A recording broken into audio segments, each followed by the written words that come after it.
నమస్తే, welcome to our channel. నేను సిరి. దొంగ ఓట్లు ఏపీలో ఎక్కడ చూసినా దొంగ ఓట్ల గురించి మాట్లాడుకుంటున్నారు. మొన్న చూసినట్టయితే సజ్జల రామకృష్ణారెడ్డి గారి ఇంట్లో అయితే దొంగ ఓట్లు ఉన్నాయని తెలిసింది. ఇప్పుడు స్వయాన ఏపీ ముఖ్యమంత్రి జగన్మోహన్ రెడ్డి గారి ఇంట్లో కూడా దొంగ ఓట్లు ఉన్నాయి, అందులో కూడా దొంగ ఓట్లు ఉన్నాయని చెప్పి తెలుస్తుంది. సో ఈ అంశాన్ని వివరించడానికి మనతో పాటు ఉన్నారు ప్రముఖ senior journalist, political analyst CS Rao గారు. నమస్కారం సార్. నమస్తే శ్రీ. సార్, ఏపీలో చూస్తున్నాం దొంగ ఓట్లు చాలా వరకు చేరుస్తున్నారని చెప్పేసి మనం గతంలో మాట్లాడాం. అండ్ ఇప్పుడు కూడా ఏంటంటే మొన్న చూస్తే సజ్జల రామకృష్ణారెడ్డి గారి వాళ్ళ దాంట్లో కూడా దొంగ ఓట్లు ఉన్నాయి, చేరాయని చెప్పేసి. అండ్ ఇప్పుడు ఏపీ ముఖ్యమంత్రి జగన్మోహన్ రెడ్డి గారి దాంట్లో కూడా దొంగ ఓట్లు ఉన్నాయని చెప్పేసి బయటకు వస్తున్నాయి. అసలు ఈ దొంగ ఓట్లు ఏంటి సార్? ఇది ఎప్పటికీ తీరిపోతుంది అసలు ఈ గొడవ అనేది? ఆంధ్రప్రదేశ్లో దొంగ ఓట్ల వ్యవహారం అనేది ఇప్పుడు వచ్చినటువంటి సమస్య కాదు. జగన్మోహన్ రెడ్డి ముఖ్యమంత్రి అయిన తర్వాత జరిగినటువంటి స్థానిక సంస్థల ఎన్నికల నేపథ్యంలో జరిగినటువంటి వ్యవహారం అది. అప్పటి నుంచి క్యారీ అవుతూ వస్తూ ఉంది. ఇప్పుడు అది తారాస్థాయికి చేరిపోయింది. ఐపాక్కి సంబంధించినటువంటి కొంతమంది వాలంటీర్ల వ్యవస్థను ఉపయోగించుకొని వాలంటీర్ల ద్వారా కొంతమందిని తొలగించడం, కొంతమందిని చేర్చుకోవడం, ఇవన్నీ కూడా చేస్తూ ఉన్నారు. తెలుగుదేశం పార్టీ సానుభూతి పనులని, తెలుగుదేశం పార్టీ అభిమానుల ఓట్లని తొలగిస్తూ వైఎస్ఆర్ కాంగ్రెస్ పార్టీకి సంబంధించినటువంటి వాళ్ళ కుటుంబీకుల సానుభూతి పనులు వాళ్ళందరూ కూడా చేర్చుకునేటువంటి ప్రక్రియ గత కొంతకాలంగా జరుగుతుందనేది అది మనం చెప్పడం కాదు, ఎన్నికల కమిషనే తేల్చింది. అనేక మంది అధికారులను కూడా సస్పెండ్ చేయడం జరిగింది. ఇంకా కూడా ఈ దొంగ ఓట్ల ప్రసహనం కొనసాగుతున్నది, దొంగ ఓట్ల వ్యవహారం కొనసాగుతూనే ఉంది. తాజాగా సజ్జల రామకృష్ణారెడ్డి ప్రభుత్వ సలహాదారుగా ఉన్నారు. ఆయన సకల శాఖ మంత్రి అని చెప్పి చెప్పుకుంటూ ఉంటారు విపక్షాలు. అయితే ఆయన ఇంట్లో ఉన్నటువంటి సభ్యుల ఓట్లన్నీ కూడా మంగళగిరి అసెంబ్లీ నియోజకవర్గంలో ఉన్నాయి. ఆ ఓటర్ లిస్ట్ని కనుక ఫైనల్ ఓటర్ లిస్ట్ని పరిశీలిస్తే మంగళగిరి కాన్స్టిట్యున్సీలో ఉన్నాయి. అలాగే పొన్నూరు కాన్స్టిట్యున్సీ, దాని పక్కనే ఉన్నటువంటి పొన్నూరు కాన్స్టిట్యున్సీలో కూడా మొత్తం సజ్జల రామకృష్ణారెడ్డికి సంబంధించిన కుటుంబ సభ్యులు 10 మంది ఉంటే ఆ 10 మంది ఓట్లు కూడా పొన్నూరు అసెంబ్లీ నియోజకవర్గంలో కూడా ఉన్నాయి. అంటే అసలు ఒకే రాష్ట్రంలో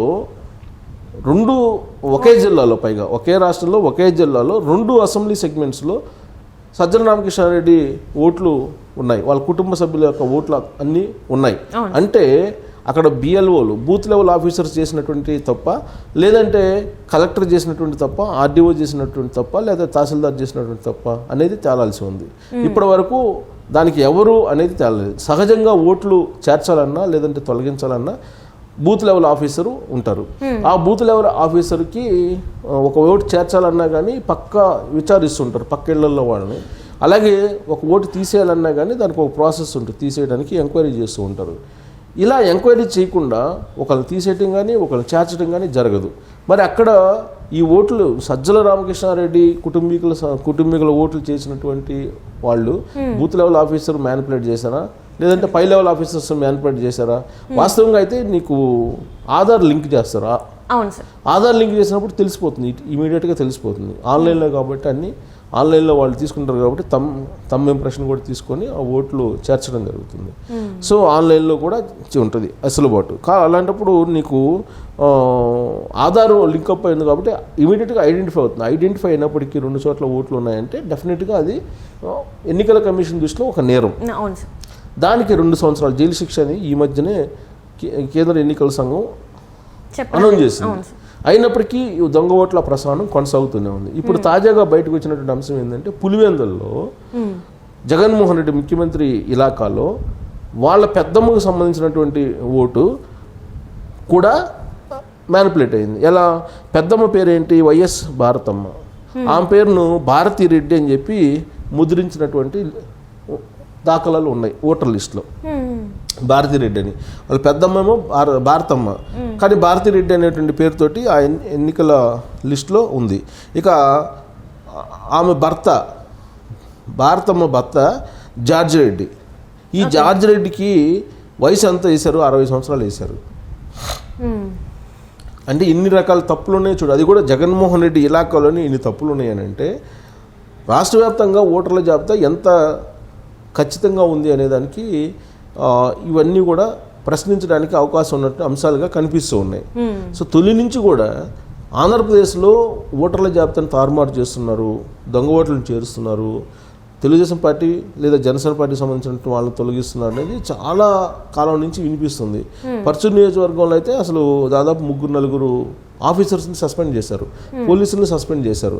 అసలు పోలీసులకి ఓటర్ లిస్ట్కి ఓటర్లు చేర్చేదానికి సంబంధం లేదు. అయినా కానీ పోలీసులు కూడా ఇన్వాల్వ్ అవుతున్నటువంటి పరిస్థితి ఆంధ్రప్రదేశ్లో కనిపిస్తూ ఉంది. మరోవైపు వాలంటీర్ల సంబంధించి కేంద్ర ఎన్నికల సంఘం ఏమో వాలంటీర్లు అసలు దూరంగా పెట్టండి, వాలంటీర్ల ప్రమేయం ఉండకూడదు ఎన్నికల ప్రక్రియలు అని చెప్పి చాలా క్లియర్గా చెప్తోంది. కోర్టులు కూడా అదే చెప్తున్నాయి. కానీ అటు కోర్టులు చెప్పిన దాన్ని కానీ ఇటు ఎన్నికల కమిషన్ చెప్పిన దాన్ని కానీ ఏమాత్రం పట్టించుకోకుండా పెడచెవిని పెట్టేసి వాళ్ళ ద్వారానే ఇప్పుడు ఐపాక్ టీవీని పెట్టుకొని ఐపాక్ టీవీ ద్వారా ఎవరెవరిని తీసేయాలి, ఎవరెవరిని తొలగించాలి అనేది ఒక నిర్ధారణకు వచ్చి ఆ ప్రక్రియ కొనసాగిస్తూ ఉన్నారు. ఇప్పటికి కూడా కొనసాగిస్తూ ఉన్నారు. దాని మీద 2 సార్లు కేంద్ర ఎన్నికల సంబంధించి ప్రత్యేకమైనటువంటి టీమ్స్ ఆంధ్రప్రదేశ్లో పర్యటించాయి. పర్యటించినటువంటి సందర్భంగా కలెక్టర్లకు వార్నింగ్ కూడా ఇవ్వడం జరిగింది.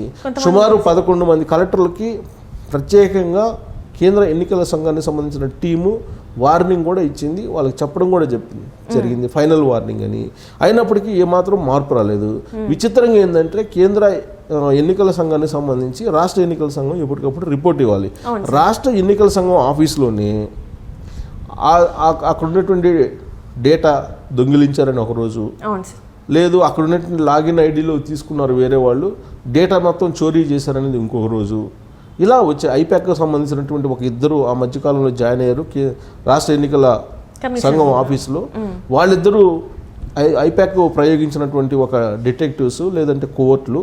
సో వాళ్ళు కేంద్ర ఎన్నికల సంఘంలో ఉద్యోగానికి వచ్చి ప్రాజెక్ట్ మేనేజర్ ఒక అతను, ఇంకొక అతనేమో మామూలు ఆపరేటర్గా వచ్చి వాళ్ళిద్దరు డే 1 నుంచి కూడా అందరి లాగిన్ ఐడీలు అవన్నీ తీసేసుకొని మొత్తం డేటాని చోరీ చేశారనేది ఒక న్యూస్ ఈ మధ్యకాలంలో బాగా స్ప్రెడ్ అయిపోయింది. అన్ని పేపర్లో వచ్చింది. దాన్ని ఖండించారు రాష్ట్ర ఎన్నికల సంఘం కమిషనరు. అయినప్పటికీ కూడా అనుమానాలు ఉన్నాయి. ప్రతి నియోజకవర్గానికి కనీసం 25,000 ఓట్లన్నా తొలగించాలి తెలుగుదేశం పార్టీ అనేది వైఎస్ఆర్ కాంగ్రెస్ పార్టీ అధిష్టానం నుంచి క్యాడర్కు వాలంటీర్లకు వచ్చినటువంటి ఒక దిశానిర్దేశం అనేది చాలా కాలంగా వినిపిస్తుంది. ఆ మేరకు కసరత్తు చేస్తున్నారు. కొన్ని చోట్ల ఫలించింది, మరి కొన్ని చోట్ల ఫలించలేదని చెప్పి చెప్తున్నారు. సో దీనికి ప్రత్యక్ష ఉదాహరణ ఏంటంటే, లేదు వీటిని ఇలాంటి ఆరోపణలను లేదా ప్రచారాన్ని నమ్మడానికి అవకాశం ఉన్నటువంటి సంఘటన ఏంటంటే తిరుపతి ఉప ఎన్నిక. తిరుపతి ఉప ఎన్నిక తీసుకుంటే కనుక అక్కడ తిరుపతి ఉప ఎన్నికల్లో వైఎస్ఆర్ కాంగ్రెస్ పార్టీ ఏ విధంగా గెలిచిందో మనందరికీ తెలుసు. అక్కడ ప్రత్యేకమైనటువంటి బస్సులు తీసుకొచ్చి వేరే రాష్ట్రం వాళ్ళని కూడా తరలించి దొంగ ఓట్లతోటి ఆ ఎన్నికల్లో గెలిచారనేది అందరికీ తెలిసినటువంటి విషయమే. అక్కడ ఉన్నటువంటి కలెక్టర్ ఎవరైతే గిరీష్ ఉన్నారో ఆయన మీద చర్యలు తీసుకున్నారు. ఆయన పేరుతోటి వేరే అధికారి ఒక అతను లాగిన్ అయిపోయి అక్కడ ఉండేటువంటి మొత్తం ఓటర్ లిస్ట్ని ట్యాంపరింగ్ చేసి ఓటర్ ఐడి కార్డులని కొన్ని వేల ఓటర్ ఐడి కార్డులని ఇచ్చారు. సో దాని కారణంగానే తిరుపతి ఉప ఎన్నికల్లో ఓడిపోవడం జరిగింది బీజేపీ అభ్యర్థి ఆ రోజున అని చెప్పి తాజాగా ఎన్నికల కమిషన్ చేసిన విచారణలోనే తేలింది. సో దీన్ని బట్టి చూస్తే ఆంధ్రప్రదేశ్లో ఏ రాష్ట్రంలో జరిగినటువంటి విధంగా ఓటర్ల లిస్టు తయారీలో కానీ ఓటర్ల చేర్పులు మార్పులు సంబంధించినటువంటి ప్రక్రియలో కానీ పెద్ద ఎత్తున అవకతవకలు జరిగాయని చెప్పి చెప్పడానికి ఒక ప్రత్యక్ష ఉదాహరణ అది. ఇప్పుడు ఫైనల్ జాబితా వచ్చింది. ఎలక్షన్ కూడా వెళ్ళిపోతున్నటువంటి సందర్భం ఇది. ఇలాంటి సమయంలో అటు సజ్జల రామకృష్ణ రెడ్డికి సంబంధించినటువంటి ఓటర్ల వ్యవహారం, ఇంటి వ్యవహారం బయటకు వచ్చింది. అది చర్చనీయాంశంగా ఉన్నటువంటి ప్రస్తుత తరుణంలోనే ఇప్పుడు మళ్ళా జగన్మోహన్ రెడ్డి ఇంటికి సంబంధించి ఓటర్ల వ్యవహారం బయటకు వచ్చింది. సో వాళ్ళ ఇంట్లోనే ఇన్ని తప్పులుంటే అసలు ఎన్ని రకాల తప్పులు ఆంధ్రప్రదేశ్లో చేసి ఉంటారు. సో ఓటర్ లిస్ట్ని ఏ విధంగా తారుమారు చేసి ఉంటారు అనేది ఇప్పుడు ఒక పెద్ద హాట్ టాపిక్గా ఆంధ్రప్రదేశ్లో ఉంది. సో జగన్ ఇలాగలో కూడా దొంగ ఓట్ల వ్యవహారం, అలాగే ఓటర్ల పేర్లు మార్పు వ్యవహారం, అడ్డగోలు వ్యవహారం, గోల్మాల వ్యవహారం నడిచింది అనేది ఇప్పుడు తాజాగా వైరల్ అవుతున్నటువంటి news. Right. Thank you so much sir.